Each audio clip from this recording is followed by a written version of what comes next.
Muito bom dia, igreja. Muito bom dia. Estamos aqui de novo nessa manhã de domingo para falarmos sobre esse. Para seguirmos no tema das células desse mês. Nós temos falado sobre uma igreja mais que vencedora, né? Nós somos mais do que vencedores, mas numa consciência de que isso independe de qualquer desafio que se apresente para nós. Esse é um selo sobre as nossas vidas. Nós somos mais do que vencedores por causa dele, porque ele nos amou. E nós temos exposto para a igreja motivos de oração, motivos de atenção, sem qualquer desespero, né? Mas temos mostrado assim que estamos num tempo de buscarmos a Deus juntos, de trabalharmos pelo benefício do corpo que temos formado em Cristo Jesus ali na nossa comunidade. Nós temos falado sobre questões que envolvem, por exemplo, dinheiro, né? E nós, como igreja, não falamos muito em dinheiro. Nós praticamente não falamos em dinheiro, a não ser na campanha de missões, né? Nós não temos como uma coisa que é comum em muitas, ou poderia dizer em todas as outras igrejas, nós não temos momento de ofertório no nosso culto. Isso não torna a gente melhor nem pior do que ninguém, não torna a gente mais certo ou errado em qualquer coisa. Isso só define uma característica nossa, alguma tradição que a gente tem seguido, mas não significa que falar de dinheiro é complicado ou deve ser complicado ou difícil, porque a Bíblia fala sobre dinheiro e fala bastante sobre dinheiro. Porque o dinheiro tem um lugar diferenciado na vida da gente. O dinheiro tem um lugar que, se não for bem observado, ele controla, né? O dinheiro controla. O texto de 1 Timóteo, capítulo 6, no verso 10, diz assim: o amor ao dinheiro é a raiz de todos os males. Esse é um texto assim bem enfático, né? O amor ao dinheiro é a raiz de todos os males. Aí diz assim: algumas pessoas, por cobiçarem o dinheiro, desviaram-se da fé e se atormentaram com muitos sofrimentos. Isso é um texto forte, um versículo forte, e a gente trata isso muitas vezes como se fosse algo distante de nós, né? E assim como quando você conversa com um viciado em qualquer coisa que seja, ele vai minimizar o seu vício, né? Ele vai dizer que não é bem assim. Alguns vão dizer, em determinado estágio da sua entrega àquele vício, vai dizer que não é. Na verdade, se ele quiser, ele para. Se ele quiser, ele abandona. Então a gente precisa deixar que a palavra fale aos nossos corações, né? A gente está numa geração de endividados, né? Se a gente vive numa geração de endividados, isso pode falar muito da maneira como nós usamos o dinheiro ou como o dinheiro usa a gente. Grande parte das nossas dívidas estão relacionadas não a quanto a gente ganha, né? O que a gente ganha muito pouco para viver, mas estão relacionados a como a gente quer viver, mesmo a partir do que a gente ganha. E grande parte das dívidas estão relacionadas a cartões de crédito, por exemplo, que a gente gasta sem toda a consciência que deveria ter. É uma porta aberta para nós que a gente tem que ter muita responsabilidade para entrar. E isso fala de controle, né? Do quanto nós controlamos ou somos controlados. Então esse texto está dizendo assim que o amor ao dinheiro é a raiz de todos os males, né? E o amor ao dinheiro não é só aquele desejo de ser rico, milionário e pisar nas pessoas para alcançar esses lugares, mas fala de como a gente, mesmo sem ter condições, tentar adquirir e comprar coisas e viver uma realidade que a gente não consegue. Por quê? Porque está atraído pelos comerciais, pelas propagandas, tentando ser mais feliz através de coisas. Isso muitas vezes acontece consciente, mas inconscientemente a gente vai sendo levado e a gente justifica para nós dizendo: puxa, mas eu não posso, puxa, mas sabe, talvez eu consiga. Então a gente fica refém dos nossos desejos, refém das nossas vontades, e a gente vai se encalacrando e se aprofundando cada vez mais nesses gastos, e não consegue controlar. E aí o que diz a palavra aqui: o amor do dinheiro arrasta todos os males. Algumas pessoas, por cobiçarem o dinheiro, desviaram-se da fé e se atormentaram com muitos sofrimentos. Então, tantas pessoas sofrendo porque estão presas a uma ideia que envolve dinheiro, poder, consumo, né? E falar de dinheiro, então, é falar de alguma coisa que nos desafia espiritualmente, né? A gente fala de dinheiro e eu quero lembrar mais uma vez, falar a frase que eu tenho falado aqui desde o início. Nós, como igreja, não estamos com a corda no pescoço, mas a gente tem fechado alguns meses no vermelho porque as entradas têm sido menores do que os nossos gastos.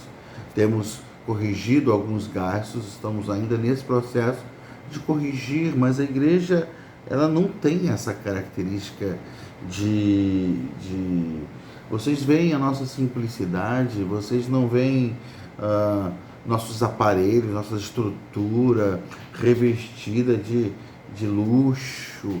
A gente não tem granito, não tem mármore na igreja. A gente tem cadeiras simples de plástico. A gente tem um estilo de vida tranquilo como igreja. Nós não somos gastões, vamos dizer assim. Mas a gente tem aproveitado essa oportunidade para corrigir algumas coisas, mas que são poucas. Na verdade, o grande desafio da gente é entender como que a gente avança como igreja, como a gente cresce como igreja, como a gente amadurece como igreja nessa questão que envolve o dinheiro. E talvez essa seja a grande oportunidade de Deus. Deus nos dá oportunidades para crescer, e talvez a gente, por não falar muito em dinheiro, esteja privando de você de uma consciência a respeito do lugar que o dinheiro tem na sua vida, do lugar que o dinheiro e de como Deus quer te usar a partir das suas finanças. Nós sempre vamos andar com muito distanciamento de qualquer teologia de prosperidade, de qualquer raciocínio de barganha, de você dar e receber, dar para receber, e se você semear, suas eiras vão, seus depósitos vão ser sobrecarregados, ou assim, vão superabundar de víveres, Não, a gente não tem essa ideia, não tem essa proposta, não tem essa visão, e em nome de Jesus, se depender de mim, nunca vai ter, né? Mas a questão é que, como você tem sido desafiado em relação ao seu dinheiro, em relação ao o seu compromisso com Deus, com o seu dinheiro. A gente vê que não tem a ver só com os dízimos e ofertas da igreja, mas tem a ver, por exemplo, com a campanha de missões, que já tem alguns anos, que tem sofrido, né? Será que a vida tem ficado, a vida tem chamado a atenção da gente de tal forma que a gente não tem conseguido mais andar pela fé e reconhecer os desafios que se apresentam diante de nós? Essa é alguma coisa para você orar, alguma coisa para você colocar diante de Deus, alguma coisa para você permitir que Deus fale com você. O tema da célula dessa semana é fé e dinheiro. Então, como eu falei, a igreja não está com a corda no pescoço, mas ela está se reorganizando, e nós temos sido chamados por Deus a pensar numa coisa. De onde vêm as entradas da igreja? Vem dos dízimos e das ofertas. E dízimos e ofertas falam de nossa fidelidade. Muita coisa se fala, se você botar dízimo na internet, você vai ouvir muitas coisas a respeito do dízimo. Do continuismo do dízimo, do não continuismo do dízimo. Algumas pessoas têm medo de tocar nesse assunto sobre, será que o dízimo é uma questão do Velho Testamento que acabou? Eu não tenho por que não mencionar isso, porque qualquer um de vocês que colocar na internet a palavra dízimo vai ouvir muitas coisas a respeito disso. Mas olha, eu quero dizer para você que a única coisa que se encerra com a ideia do dízimo veterotestamentário é o medo. Por quê? Porque quando as pessoas falam sobre não mexer nesse assunto, não tocar nesse assunto do dízimo, é porque elas têm medo de que o povo, perdendo aquela consciência da maldição, olha, se você não der, a maldição vai vir sobre a sua casa. As pessoas perdendo isso, elas percam a disposição de dar. Olha, a gente não tem medo disso, porque quem promove isso é o Espírito Santo de Deus. É o Espírito de Deus que precisa promover isso. Porque Deus ama o que dá com alegria, o que diz a palavra de Deus. Deus ama o que dá com alegria. Deus não precisa do nosso dinheiro, Ele vai sustentar a sua igreja, mas Ele dá oportunidade para que nós participemos disso. Ele sustenta a sua igreja através de nós, Ele nos desafia a esse lugar. Então, a gente não vai entrar nessa questão teológica sobre dízimo, né? Mas vai dizer que o dízimo era um mandamento de Deus para a vida do seu povo. E tinha sanções, sim, tinha um teor de que assim, olha, você precisa dar. Era uma questão didática, tá? O povo estava sendo ensinado, então, olha, se você não der, você pode ter problemas, e você vai ter problemas, né? Mas a busca de Deus nunca foi que isso fosse a tônica, né? Se você não der, você é obrigado a dar, porque se você não der, problemas vão vir. Mas era a tônica te empurrar, mas a ideia era empurrar o povo para um lugar de obediência, para que na obediência o povo desfrutasse da bênção. E desfrutando da bênção, ia reconhecer o caráter de Deus. Deus é bom, Ele me supre muito além do que eu possa imaginar. E aí, isso firmava a fé do povo no Senhor e na palavra do Senhor.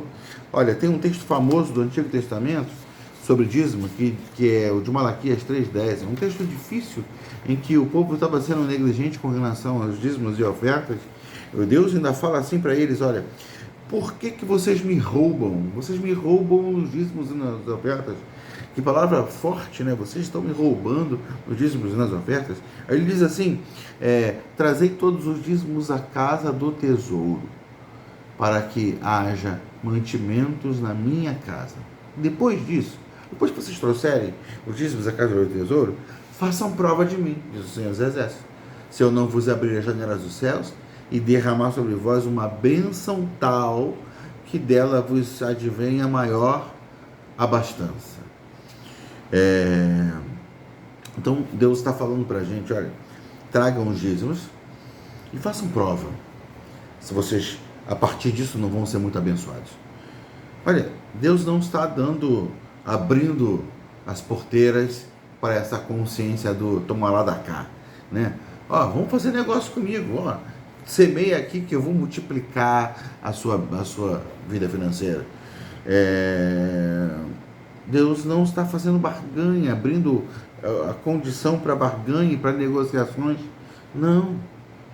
Mas Deus está dizendo assim, ouse obedecer e conheça o meu caráter. Sabe?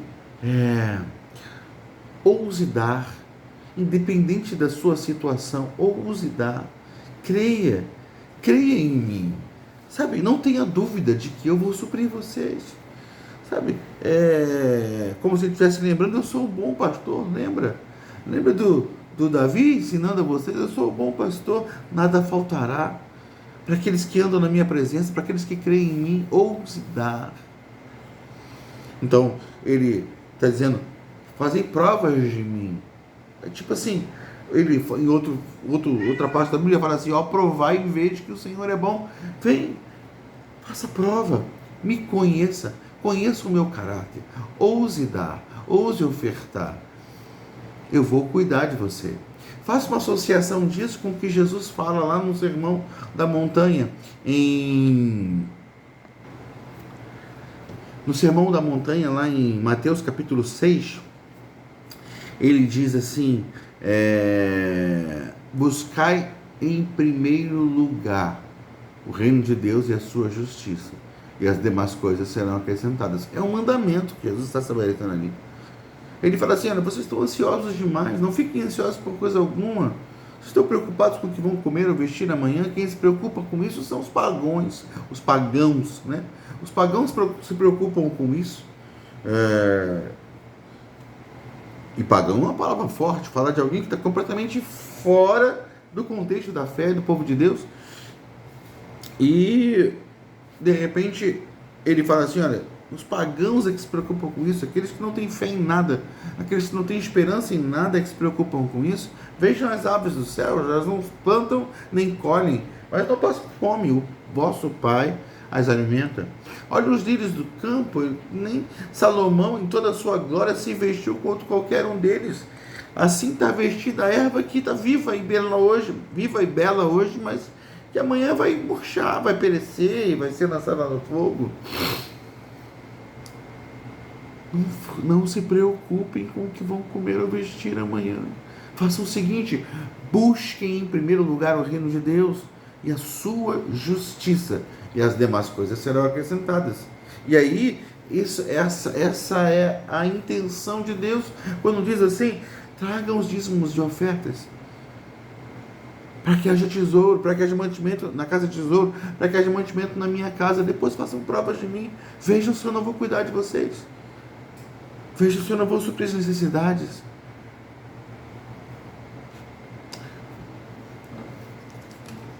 As nossas entradas, as entradas de uma igreja, elas acontecem a partir dos dízimos e das ofertas.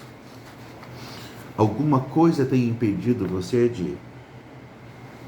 de cooperar com a casa de Deus? Alguma coisa tem impedido você de ser fiel, não só nos seus dízimos e nas suas ofertas? Talvez assim, essa nossa característica como igreja tenha privado você da bênção de ofertar, né? Você talvez tenha uma consciência do que é dizimar, e eu quero te desafiar a isso, né? a ser fiel no seu compromisso com Deus, com a igreja. Se um dia alguém conseguir, se um dia, eu não quero tocar nesse assunto, eu estou evitando tocar nesse assunto, mas se a gente entendesse, por exemplo, que o dízimo é uma coisa do Velho Testamento, isso não muda muita coisa para a gente, porque se não tem dízimo, tem túdimo. A gente costuma brincar com isso. Não é dízimo, não é dízimo mais. O Velho Testamento era dízimo, o Novo Testamento é túdimo. Porque no Velho Testamento não é 10%, não são 10%. Aliás, no Novo Testamento não são 10% apenas. No Novo Testamento tudo é dele. Porque fomos comprados por ele. Você já passou pela experiência de dizer para o Senhor, quando você recebe o seu salário, Deus, a quem que o Senhor quer que eu abençoe? Gente, isso é maravilhoso. Isso é fantástico. Isso é fantástico.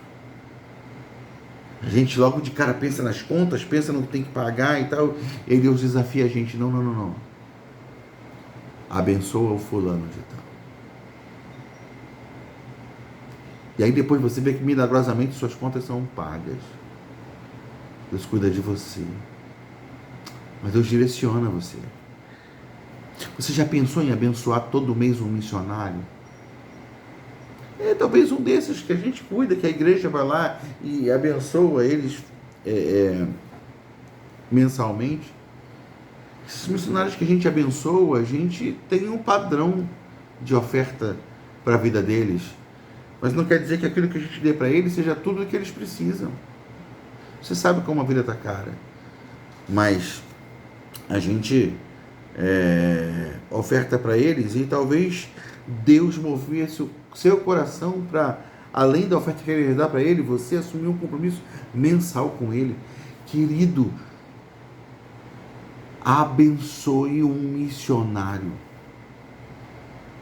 Faça parte da vida dele. Veja, eu não estou falando em relação só à igreja, não. A igreja quer ficar rica. Não, estou falando assim, o missionário que está lá no campo, assuma um compromisso de R$50 mensais com ele. Gente, isso é alguma coisa muito especial. Uma disposição de coração que move o coração de Deus. Não para te dar 10 vezes, 1000 vezes em troca do que você está fazendo, mas, sabe, a gente se sente participante de uma obra que vai além de nós, do nosso tempo. Essa obra existe antes da gente nascer. E se Jesus não voltar antes, vai seguir depois que a gente morrer. Uma obra de salvação para as nações, uma obra de proclamação de vida, de graça, de transformação. E participar disso é uma bênção. Mas esse é o assunto da semana que vem. Voltando aqui, Deus está desafiando nossa igreja a não só dizimar, mas a ofertar também. Então a gente não tem momentos de oferta no culto, mas você pode levar a sua oferta. Habitue-se a levar uma oferta e colocar essa oferta lá no gasofilácio. Habitue-se a dar ofertas, porque essa é uma linguagem no reino de Deus. Porque no reino de Deus, segundo aprendemos com o que Paulo fala a respeito do que Jesus falou lá em Atos, capítulo 20, verso 25, se eu não me engano. Capítulo 20, ele fala assim: mais bem-aventurado é dar do que receber. Então, nessa semana a gente vai pensar, sondar a própria vida, quanto à nossa fidelidade ao Senhor, nos dízimos e nas ofertas. O último texto desse estudo é um texto que a gente, aliás, tem usado muito e de muitas formas neste ano. Usamos lá no purê de batatas, né? A gente tem usado bastante. que é o de Atos 4:32, que fala assim: da multidão dos que creram, uma era a mente e o coração. Ninguém considerava unicamente sua coisa alguma que possuísse, mas compartilhavam tudo o que tinham. Com grande poder, os apóstolos continuavam a testemunhar da ressurreição do Senhor Jesus, e grandiosa graça estava sobre todos eles. Não havia pessoas necessitadas entre eles, pois os que possuíam terras ou casas as vendiam, traziam o dinheiro da venda e o colocavam aos pés dos apóstolos, que o distribuíam segundo a necessidade de cada um. Então, a igreja fazia mais do que se autossustentar, ela abençoava os irmãos e as pessoas, e assim como os nossos dízimos e ofertas abençoam nossos irmãos com cestas básicas e com tantas outras bênçãos, mas havia uma disposição de dar de uma forma extrema, uma generosidade impressionante, em que as pessoas, comovidas por um desejo de abençoar e de cooperar e de ajudar e de suprir, vendiam suas propriedades, casas e bens e repartiam uns com os outros. Esse texto está colocado aqui nas Escrituras para nos falar de um padrão que precisa ser estabelecido dentro de nós, numa geração tão individualista como a nossa, numa geração que aprendeu tanto a entesourar para si mesmo e ter tantas garantias para a sua própria vida. Deus está desafiando a gente a olhar para além disso e ser generoso e deixar que Deus nos trate. Então, meu amigo, eu não sei como você tem se comportado com o seu dinheiro, eu só quero desafiar você. Participe do reino de Deus. Participe da obra de Deus. Participe disso. E, voltando ao dízimo, seja fiel no seu dízimo. Busque em primeiro lugar o reino de Deus e a sua justiça. Seja fiel nas ofertas. Leve uma oferta, coloque no gasofilácio, porque talvez esse momento que a gente esteja vivendo seja exatamente para despertar a igreja para um lugar importante. E a igreja e Deus vai falar de dízimo, de oferta, a Bíblia inteira. Por quê? Porque quando a gente o contrário da generosidade é a avareza, é o entesourar para si. E deixa eu falar uma coisa para você, que a gente já falou hoje: o amor ao dinheiro é a raiz de todos os males. Obviamente que a gente tem que voltar a falar sobre esse assunto em algum momento, mas por hora, sonde seu coração e ouça Deus falar contigo. Deus abençoe você, meu querido. Nossa célula seja uma bênção nessa semana. Em nome de Jesus. Amém.